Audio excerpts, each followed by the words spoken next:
Oxidation potential और reduction potential पे हम लोग डिस्कस कर चुके हैं कि कब मेटल ऑक्सीडाइज होगा, कब मेटल रिड्यूस होगा। अब हम लोग पढ़ेंगे इलेक्ट्रोलाइटिक सेल। तो स्टार्टिंग में मैंने आपको इंट्रोडक्शन बताया था इलेक्ट्रोलाइटिक सेल के बारे में कि इलेक्ट्रोलाइटिक सेल एक ऐसा डिवाइस होता है जहाँ पे हम लोग इलेक्ट्रिकल एनर्जी को केमिकल एनर्जी में कन्वर्ट करते हैं।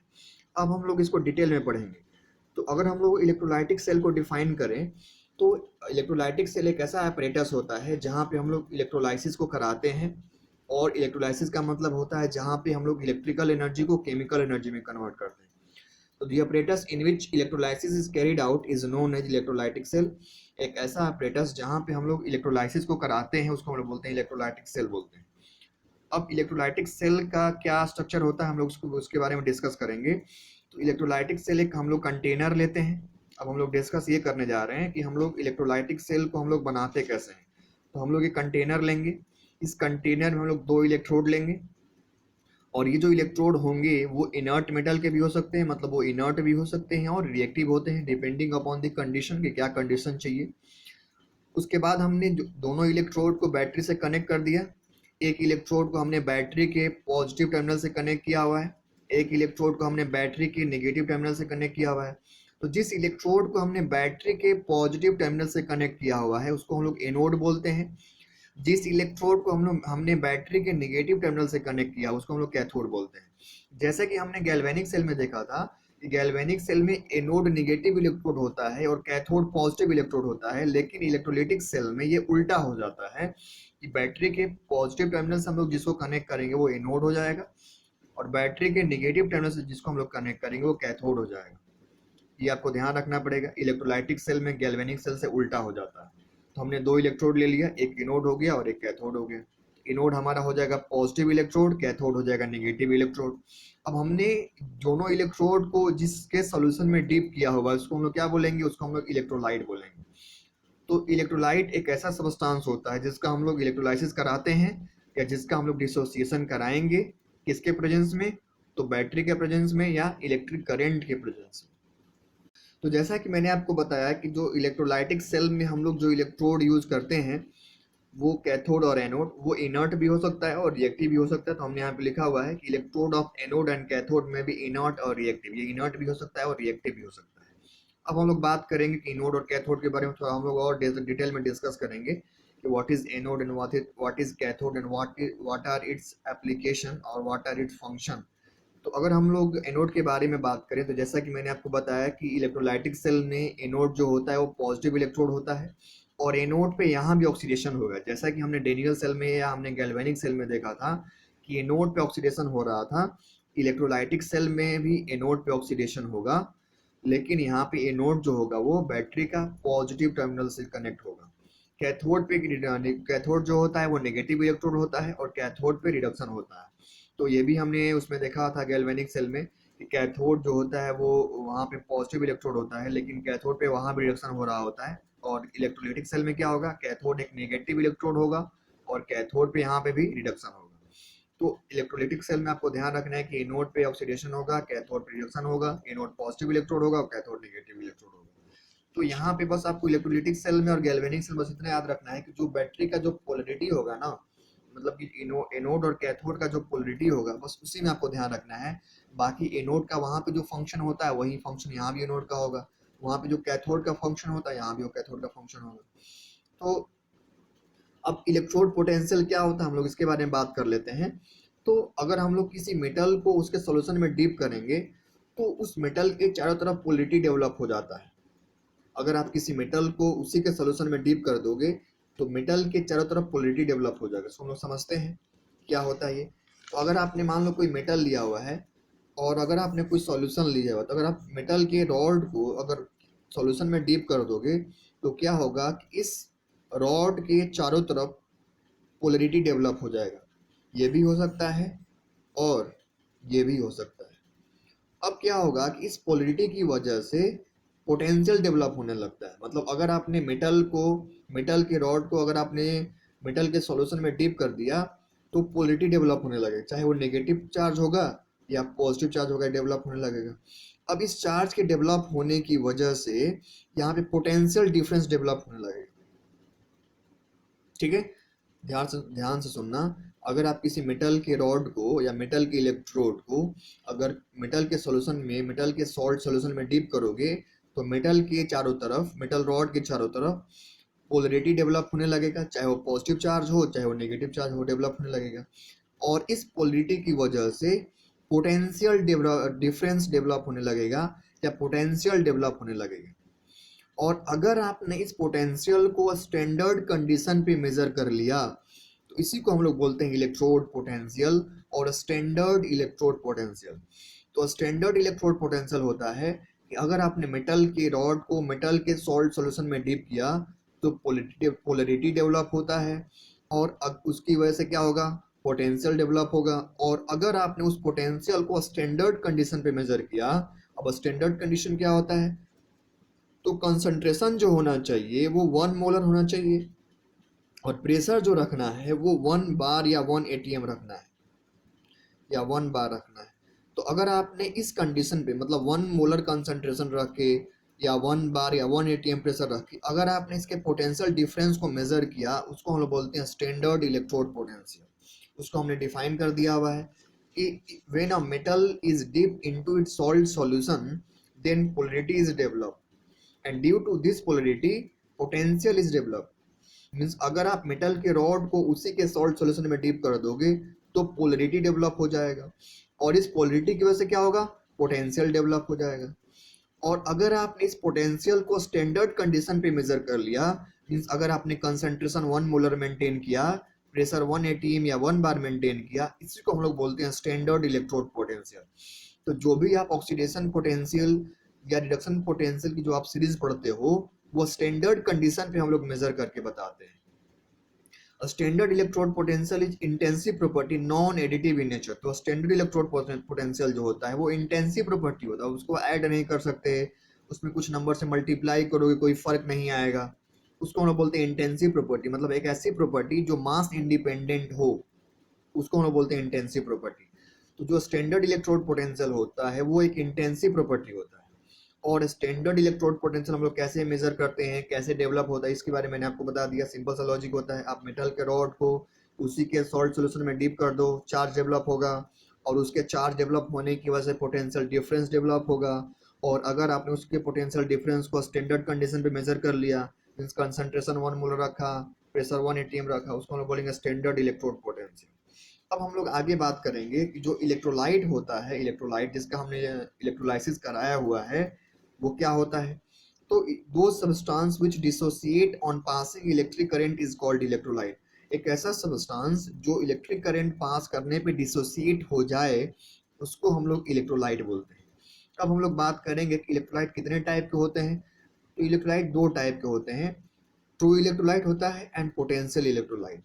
तो हमने यहाँ पे इलेक्ट्रोलाइट के टाइप के बारे में पढ़ा कि 2 तरह के इलेक्ट्रोलाइट होते हैं, एक होता है ट्रू इलेक्ट्रोलाइट और एक होता है पोटेंशियल इलेक्ट्रोलाइट। अब हम लोग बात करेंगे कि ट्रू इलेक्ट्रोलाइट क्या होता है। तो ट्रू इलेक्ट्रोलाइट वैसे इलेक्ट्रोलाइट होता है जिसका मोल्टेन फॉर्म और एक्वस फॉर्म दोनों करंट को कंडक्ट करता है। Those electrolyte which aqueous form as well as molten form conduct electricity. वैसे इलेक्ट्रोलाइट को हम बोलेंगे true electrolyte. Means true electrolyte is the electrolyte in which it aqueous form as well as its molten form conduct electricity. मतलब एक ऐसा electrolyte जिसका aqueous form और molten form दोनों फॉर्म इलेक्ट्रिसिटी को कंडक्ट करेगा। कुछ एग्जाम्पल देख लेते हैं, जैसे सोडियम क्लोराइड है, पोटेशियम क्लोराइड है, मैग्नीशियम क्लोराइड है, कैल्शियम सल्फेट है। ये सब ऐसे इलेक्ट्रोलाइट हैं, मतलब ग्रुप 1 ग्रुप 2 और भी बहुत सारे इलेक्ट्रोलाइट ऐसे होते हैं। तो जितने भी आप सॉल्ट देखोगे स्ट्रॉन्ग एसिड स्ट्रॉन्ग बेस के, या जितने भी आप ग्रुप 1 ग्रुप 2 के सॉल्ट देखोगे, तो वो मिलली जो होते हैं वो ट्रू इलेक्ट्रोलाइट होते हैं, क्योंकि उनका एक्वस फॉर्म और मोल्टेन फॉर्म दोनों करंट को कंडक्ट करेगा। अब हम लोग यहाँ पे डिस्कस कर लेते हैं कि एक्वस फॉर्म और मोल्टेन फॉर्म क्या होता है। तो अब हम लोग बात करेंगे phase of physical state of electrolyte. Electrolyte का फिजिकल स्टेट क्या हो सकता है। तो इलेक्ट्रोलाइट का जो पहला फिजिकल स्टेट होता है वो एक्वस फॉर्म होता है। एक्वस फॉर्म का मतलब होता है कि solution of electrolyte with water. अगर आपने इलेक्ट्रोलाइट को वाटर के साथ मिला करके अगर आपने सॉल्यूशन बनाया हुआ है, वैसे इलेक्ट्रोलाइट को हम लोग बोलेंगे एक्वस फॉर्म। एक्वस मतलब होता है वाटर वाला, वाटर वहाँ पे अवेलेबल होना चाहिए। तो अगर आपने इलेक्ट्रोलाइट में वाटर मिला दिया उसको हम लोग बोलेंगे एक्वस फॉर्म ऑफ इलेक्ट्रोलाइट। एक और होता है मोल्टेन फॉर्म। तो मोल्टेन फॉर्म का मतलब होता है एक ऐसा electrolyte, means liquid state of electrolyte, liquid state of electrolyte, electrolyte without water, without water मतलब बिना वाटर के आपने इलेक्ट्रोलाइट को इतना हीट किया कि वो मोल्टेन फॉर्म में कन्वर्ट हो गया। तो वैसे स्टेट को हम लोग बोलेंगे मोल्टेन फॉर्म। मोल्टेन फॉर्म मतलब जहाँ पे वाटर अब्सेंट हो। मोल्टेन फॉर्म में जो इलेक्ट्रोलाइट होगा वो लिक्विड के फॉर्म में तो रहेगा, लेकिन वहाँ पे वाटर जो होगा वो एब्सेंट रहेगा, वहाँ पे वाटर नहीं रहता। लेकिन एक्वस फॉर्म में हम लोग इलेक्ट्रोलाइट को वाटर में ऐड करके हम लोग सॉल्यूशन बनाते हैं। तो हमेशा आपको ध्यान रखना है कि एक्वस फॉर्म में वाटर रहेगा, मोल्टेन फॉर्म में वाटर नहीं रहेगा। तो जैसा कि मैंने आपको बताया कि इलेक्ट्रोलाइट के दो फिजिकल स्टेट होते हैं, एक्वस फॉर्म और मोल्टेन फॉर्म। तो ट्रू इलेक्ट्रोलाइट का एक्वस फॉर्म और मोल्टेन फॉर्म दोनों करंट को कंडक्ट करेगा, क्योंकि ट्रू इलेक्ट्रोलाइट के जो आयंस होंगे वो एक्वस फॉर्म में भी मिलेंगे और मोल्टेन फॉर्म में भी मिलेंगे। और आपको पता है कि इलेक्ट्रोलाइसिस तब तक नहीं होगा जब तक सॉल्यूशन में इलेक्ट्रिसिटी फ्लो नहीं करेगा। और इलेक्ट्रिसिटी फ्लो करने के लिए फ्री आयंस होना चाहिए या फ्री इलेक्ट्रॉन्स होना चाहिए। तो हम लोग यहाँ पे फ्री आयंस के टर्म में देखेंगे। तो अगर जहाँ पे फ्री आयंस हैं वहीं पे करंट फ्लो करेगा और वहीं पे इलेक्ट्रोलिसिस होगा। तो ट्रू इलेक्ट्रोलाइट में मोल्टेन फॉर्म में फ्री आयंस होते हैं और एक्वस फॉर्म में भी फ्री आयंस होते हैं, इसीलिए ट्रू इलेक्ट्रोलाइट का दोनों फॉर्म करेंट को कंडक्ट करता है। लेकिन अगर हम लोग पोटेंशियल इलेक्ट्रोलाइट के बारे में बात करें तो पोटेंशियल इलेक्ट्रोलाइट वैसे इलेक्ट्रोलाइट होते हैं जिसका सिर्फ एक्वस फॉर्म जो होता है वही करेंट को कंडक्ट करेगा, मोल्टेन फॉर्म करेंट को कंडक्ट नहीं करेगा। मीन्स अगर आपने पानी उसमें ऐड किया तभी उसमें करंट फ्लो करेगा, अगर आपने वाटर ऐड नहीं किया तो वहां पे करंट नहीं फ्लो करेगा। एग्जाम्पल, जितने भी स्ट्रॉन्ग एसिड हो सकते हैं, स्ट्रॉन्ग बेस हो सकते हैं, वीक एसिड वीक बेस हो सकते हैं, जितने भी एसिड और बेस होते हैं वो सारे के सारे पोटेंशियल इलेक्ट्रोलाइट होते हैं। मीन्स अगर आप एसिड में और बेस में जब पानी मिलाओगे तभी वहां पे आपको आयंस मिलेंगे, और जब आयंस मिलेंगे तभी उसमें इलेक्ट्रोलिसिस होगा। तो पोटेंशियल इलेक्ट्रोलाइट जो होता है वो सिर्फ एक्वस फॉर्म में ही करंट को कंडक्ट करेगा, क्योंकि एक्वस फॉर्म में ही वो अपने आयंस में डिसोसिएट होगा, और जैसे ही उसके आयंस मिलेंगे वैसे ही आपको उसमें इलेक्ट्रोलिसिस दिखाई देगा। ये आपको ध्यान रखना है। जैसे आपने पढ़ा हुआ था क्लास 10th में कि जो HCl गैस को अगर हम लोग ड्राई लिटमस पे पास करें तो वो कलर चेंज नहीं शो करता है, लेकिन मॉइस्ट लिटमस पे कलर चेंज शो करता है। इसका मतलब ये हुआ कि ड्राई HCl जो होता है वो अपने आयन में डिसोसिएट नहीं होता है, तो लिटमस कलर चेंज नहीं शो कर पाएगा, मीन्स लिटमस स्पष्ट डिटेक्ट नहीं कर पाएगा। लेकिन अगर आपने मॉइस्ट लिटमस लिया हुआ है HCl को वाटर मिल जाएगा, वो अपने आयन में डिसोसिएट हो जाएगा, तो लिटमस जो है वहां से प्लस और डिटेक्ट कर लेगा। इसका मतलब ये हुआ कि पोटेंशियल इलेक्ट्रोलाइट को वाटर चाहिए अपने आयन में डिसोसिएट होने के लिए, और जैसे वो अपने आयन में डिसोसिएट होगा वैसे ही आपको करंट फ्लो उसमें होता हुआ दिखाई देगा या इलेक्ट्रोलिसिस होगा उसका। एग्जाम्पल के तौर पर अगर हम लोग NaCl के बारे में बात करें, मोल्टेन NaCl के बारे में, तो मोल्टेन NaCl का मतलब होता है कि आपके पास कंटेनर में सिर्फ Na प्लस है और Cl माइनस है, वाटर यहाँ पे नहीं। तो अगर हमने Na प्लस और Cl माइनस अगर हम लोग इसका इलेक्ट्रोलिसिस कर रहे हैं तो क्या होगा। तो अब हम लोग जानते हैं कि इलेक्ट्रोलाइसिस में जो एनोड होता है उस पर ऑक्सीडेशन होगा, कैथोड पर रिडक्शन होगा। तो अगर हमें Na प्लस में और Cl माइनस में कंपेयर करना हुआ किसका ऑक्सीडेशन होगा और किसका रिडक्शन होगा, तो हम लोग बहुत इजीली कंपेयर कर सकते हैं। ऑक्सीडेशन मतलब होता है इंक्रीज इन ऑक्सीडेशन नंबर, और रिडक्शन मतलब होता है डिक्रीज इन ऑक्सीडेशन नंबर। तो अगर हमें ऑक्सीडेशन रिडक्शन कंपेयर करना हुआ इलेक्ट्रोलाइसिस में, हम लोग बहुत इजीली कंपेयर कर सकते हैं। ऑक्सीडेशन का मतलब होता है increase in oxidation number, increase